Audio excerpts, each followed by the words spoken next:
Hi, everyone. It's the Canes Corner podcast, and I am Adam Gold. You know what we really need? We really need a musical intro to this. I mean, just a cold open? That ain't good. Speaking of ain't good, 7-4 Kraken tonight as the Hurricanes drop their second game on this road trip. They won their first one in LA in a shootout, lost in Anaheim, won in San Jose, and got pretty well owned, I think, by the Seattle Kraken tonight. Some mistakes made on a lot of the goals, and we'll talk about them. We're brought to you by the Aluminum Company of North Carolina. If it's for the exterior of your home, you can find it at the Aluminum Company of North Carolina on Hamlin Road in Durham. There is no place like it. So we got a lot of stuff to do.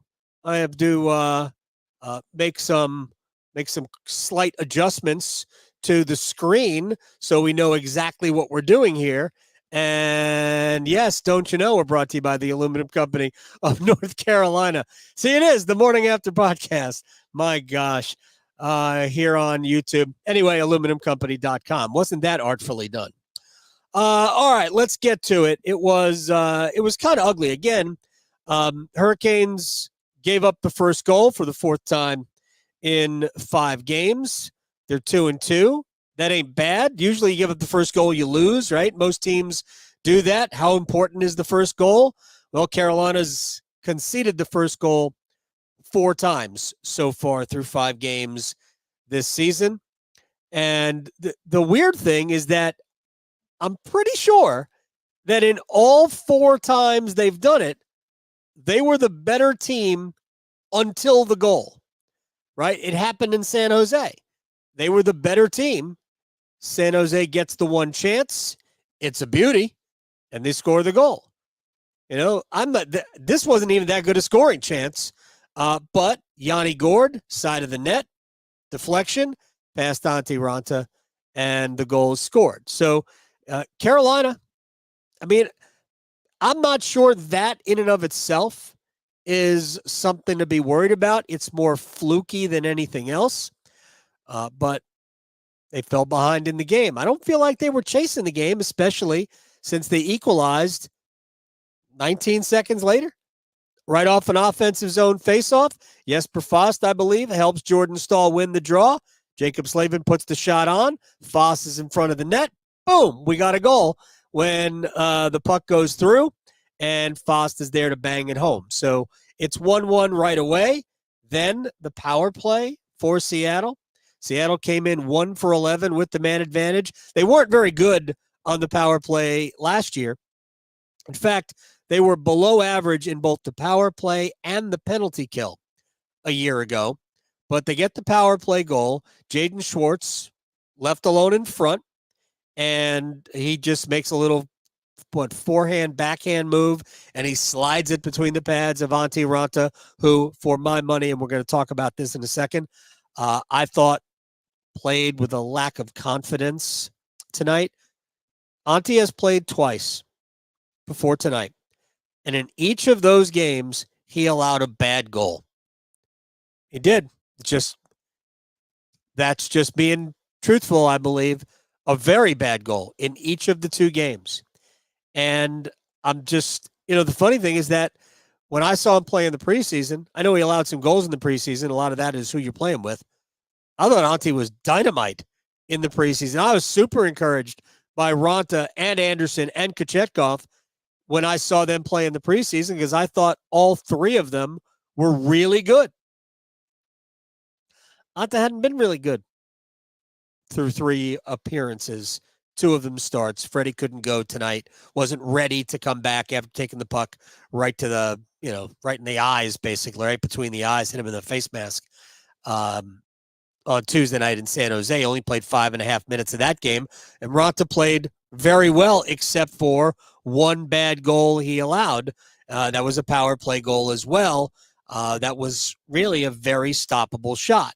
And while I believe Vince Dunn's power play goal that made it 4-1 in the third period was a good shot, I also think that Ranta could have stopped it. He allowed a juicy rebound on the shorthanded goal. That's just a bad rebound to allow. And he was allowing too many rebounds all night anyway. So the Hurricanes have some issues there. We'll talk about that as well. Ronta allowed 4 goals and 18 shots, which tonight makes him just as good as Igor Shesterkin. If I had told you before the game that you would be talking about Antti Ronta and Igor Shesterkin doing the exact same thing tonight, you would have thought, man, the Hurricanes probably won a hockey game. Nope. 4 goals on 18 shots, both pulled in the second period. Ronta did not make it as long as Shesterkin did. Shesterkin played just over half of the second period before he got the hook. Let's do a couple of positives before we start talking about the negatives. So let's talk about the fact that Seth Jarvis now has 4 goals. He has 2 goals in each of his last 2 games. He had 3 points tonight. He continues to be very, very good. I'm not sure any of Carolina's forwards were great tonight, to be perfectly fair. I just don't think any of them were great. I thought there were moments. Steph Nason's passing in the third period was next level. The pass to Jarvis through a sea of arms and legs from the deep right corner all the way across to Jarvis, who was behind the play, ends up creating an empty net goal, basically, for Seth to make it 4-3. That was brilliant, 1:08 into the third. His pass to Jesperi Kotkaniemi might have been a little better because he definitely fooled Joey Decord, who thought he was coming around the other side of the net, and he stopped and he dished it backside to Kotkaniemi, who was just to the right of the goal, who stuffed it in between Decord and the post, and it's 4-3, and that was at 5:54 of the third, and you thought, they might actually do this. They might actually do this. No, they didn't. Jared McCann and Ty Cartier scored 21 seconds apart, middle of the third, and that did it. And even on that goal, the first goal, it's a breakdown by Brent Burns. He loses McCann, who is streaking to the net. That's an easy goal for Jared McCann. You saw Burns desperately trying to get back. He's been good defensively so far this year, so I'm not even complaining. But, you know, that's just a reality. He lost. And then I think Carolina's still thinking about how they got it to 4-3 and then made a mistake. And it's the game starting to die anyway. And then I just think that they just relaxed. Easy transition goal for Cartier to make it 6-3, and that was it. But Jarvis did score in the power play. The power play, I think, is actually looking better, or maybe they're just lucky. I don't know. But I actually thought, going back to the Edmonton game, the power play looked like it was getting a little bit better. It's not elite by any stretch of the imagination. But it does look like it's getting better. Right now, it's the opposite of what the penalty kill is. The penalty kill looks ill at this point.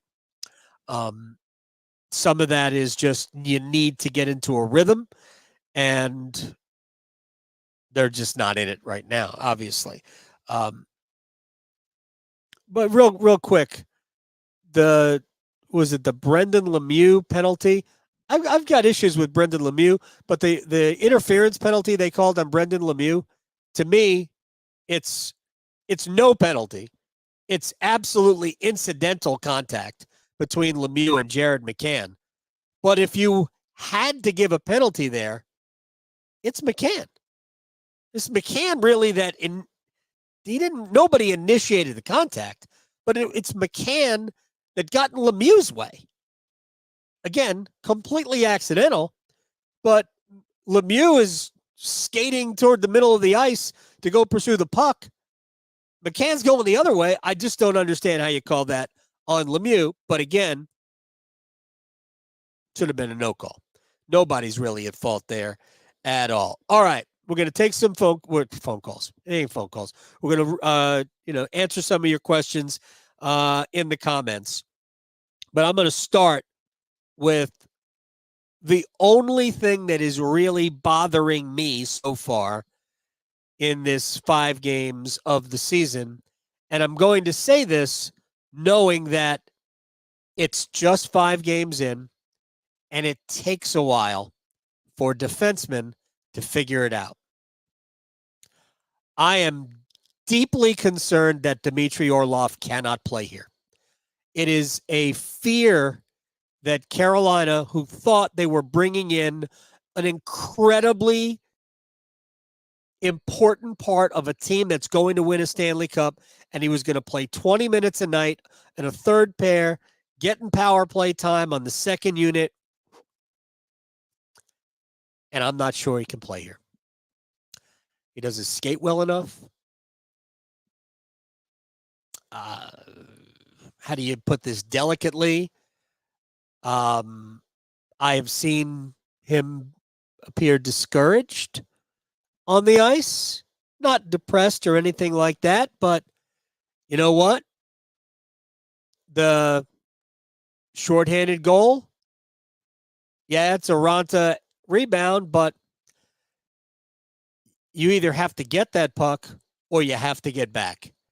And I thought Orlov just did a poor job. It's the second time this year I've seen Orlov be incapable of doing anything to bother a 2-on-1. So you either take the shooter or eliminate the pass, and he has done neither both times. So if you're going to go get the shooter, then you block the shot. You get on top of him and you block the shot. But again, 5 games in, not sure anything is worth being crazy about, but I have concerns, deep concerns about that. Is -9 concerning? Look, I realize that the plus minus stat is it's just not, it's not a great statistic. It can be very skewed, but it doesn't say nothing. And I'm sorry, he's a -10. Dmitry Orlov was -3 tonight. And maybe he was on the ice for the other empty net goal, and that's 3 empty net goals on the season. Still, he's been on the ice for 2 shorthanded goals. And you should get a -2 if you're on the ice for a shorthanded goal, especially if you're responsible for the play even starting. And he was on both shorthanded goals that Carolina has yielded this year. It's unfortunately, it's been a slow start, or it's been a sporadic start, because I think there are times where Orlov looks good. But ultimately, and I keep saying this, the Hurricanes are about goal prevention, not goal scoring. They're going to score plenty, but they make their hay by not allowing scoring chances. And boy, that is not happening so far through 5 games. They are allowing a ton of scoring chances. So that is my fear, that Dmitry Orlov might not be ready to go for what this team needs this year. All right, I have some other things to say, and I'm going to get some questions here. And because of the late hour, we're probably not going to be here a ton of time. This is from Ron, does missing Aho Spech show how we need physicality on all 4 lines? Board battles, puck retrieval, compete. I don't think those are issues. I think the fact that you don't have Aho and Svechnikov means you're missing arguably your 2 best players, 2 best forward players, not two-way players, but your 2 best offensive players on your forward lines. That to me is what it says. I don't think the Aho Svech has anything. Not that they don't add to that, they do, but I don't believe that's the problem for Carolina. I think right now Carolina's defensive zone issues are their bigger problem, and the goaltending has unfortunately not been spectacular, but I also think Freddie has played better than his numbers look, and I liked Kochetkov tonight, and Ranta has allowed, I think, 3 bad goals in 3 appearances.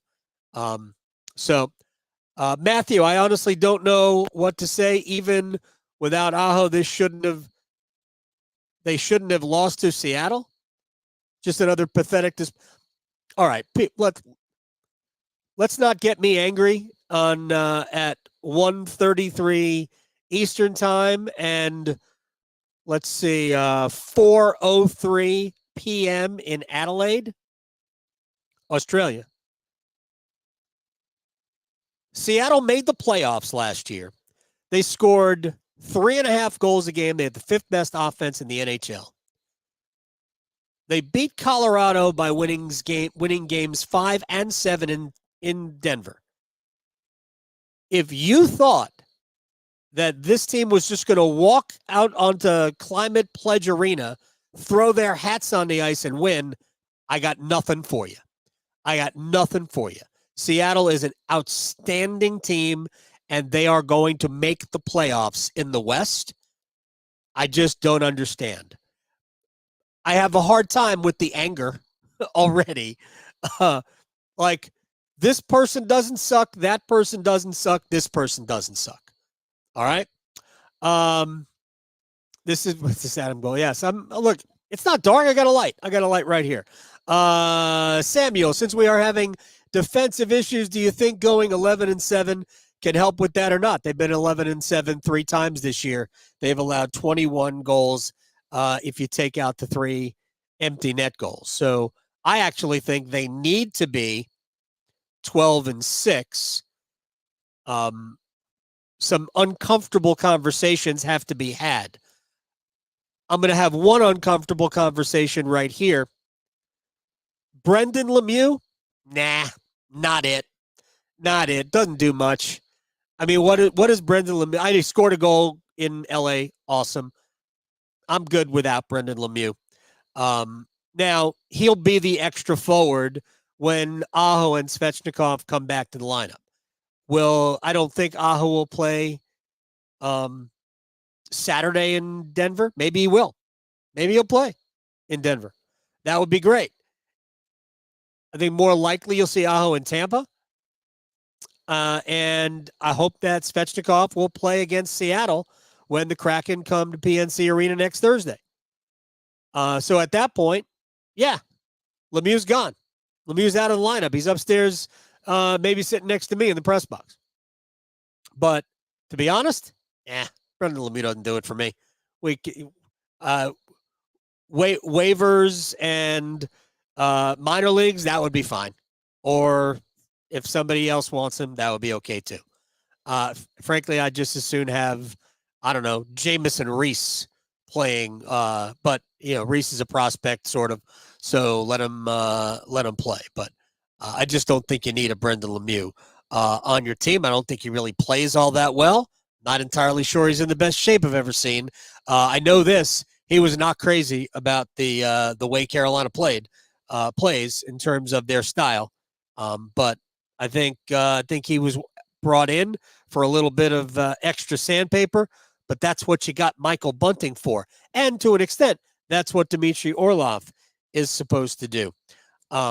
So I'd be fine without Brendan Lemieux. Let's see. Can we plead? All right. Bye. Good night, Benjamin. Can we please trade all 3 goalies? Rant's body language seemed off tonight. I mentioned that on Twitter. I just think Antti Ranta looks like a man who has no confidence at this point. From Scott, Adam, don't you wish that you hadn't taunted Forsland about the Kraken's lack of scoring? I did. I did mention it. It was the first question out of the chute for John Forsland today. But the second question was, I have no doubts that they will score bushels of goals, if you recall. But I will take that under advisement, and I will issue an apology. Maybe even write a strongly worded letter. All right, so Cole Descending asks, who gets the boot when Svech is back, Lemieux or Drury? And I've already told you that Lemieux will be the guy out. There's not even a debate as to who's coming out of the lineup. But I do think it's another area of this team that the Hurricanes might need to address. It's not that Jack Drury isn't a good player. I think he is.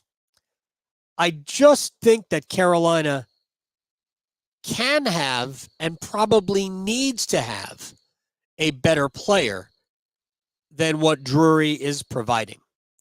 Drury was fine. And he's a fourth liner right now, so I guess it's not that big a deal. But when we get to, and maybe it will change, because when Svechnikov and I'll come back to the lineup and Lemieux is kicked upstairs, the way Teravainen is playing, man, there are a lot of quality players. So that fourth line, if you will, let's assume Jack Drury is still on it. That fourth line is going to have Drury, Nason, and then somebody who can score. I mean, that could be Martin Necas on that line. And at that point, the Hurricanes are going to have 3 scoring lines and the Stahl, Fost, Martinook line. So Carolina, they have good problems. But if you can upgrade that 4C, just thought, I'm not sure Jack Drury has completely sewn that position up, but right now he's the only guy there. Heather, is it? Oh man, Heather, with the question of the day, because I actually texted this to our friend Trip Tracy. Heather says, is it worth considering a Chatfield D'Angelo third line with Orlov as the 7th defenseman? There's no point in Orlov as a 7th defenseman. But if Orlov had the night off, I do think that Chatfield and D'Angelo would be a good defensive pairing. Here's the thing. 5 games in, knowing how difficult it is for defensemen in this system, especially if you are not swift, and I believe that that would describe Dmitry Orlov. I think that Jalen Chatfield needs to play with Orlov right now. And I think Chatfield can cover for Orlov's mistakes. It will make Orlov appear to be more sound with Chatfield there. As much as I like Tony DeAngelo and as much as Carolina needs Tony DeAngelo for power play purposes, right now, I think every time 7 and 77 are on the ice together, it is a nightmare. It is a potential hazard. And it actually ended up being, I believe it was the 5th goal or the 6th? I think it was the 5th goal. No, it wasn't. The 5th goal was Burns' mistake. The 6th goal, that was Orlov and DeAngelo all over the place. I think it needs to be Jalen Chatfield with Dmitry Orlov for right now.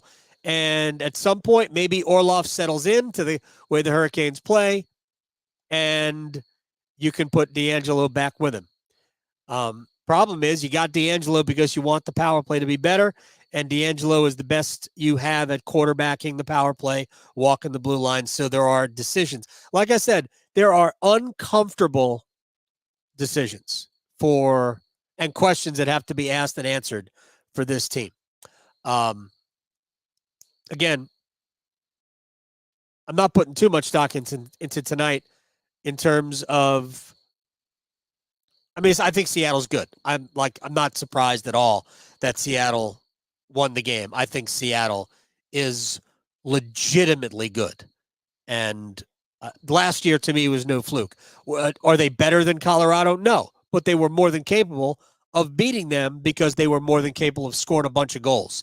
I think Seattle is very good. I'm not completely surprised. I like Pyotr Kochetkov. Sorry, I did. I like Coach Kochetkov tonight. I didn't like Antti Ranta tonight. And honestly, Ranta hadn't played well. Hadn't played well enough in 3 games. So if it's me, I just as soon keep Kochetkov here and platoon him.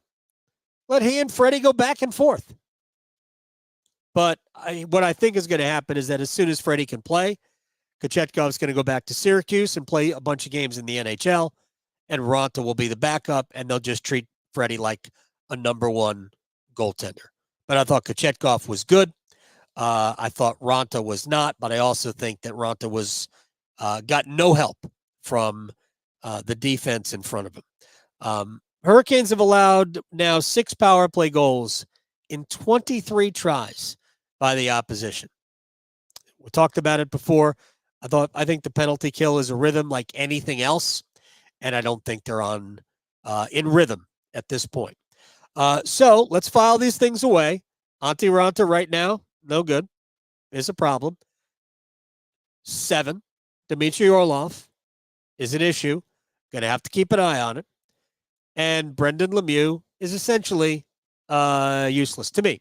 I could be wrong. And Rod Brindamore may listen to this and text me and say, "What's your problem?" And then Rod and I will have to drop the gloves and we'll have to fight. But there you go. Let's see. Brandon asked, could you go 24-77, 7-8? What are we doing? Oh, he probably meant 74-77.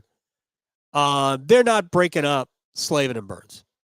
Nah, they're not breaking up Slavin and Burns. Now, Slavin and D'Angelo were very good in 2 years ago. It was the best year Tony D'Angelo's ever had.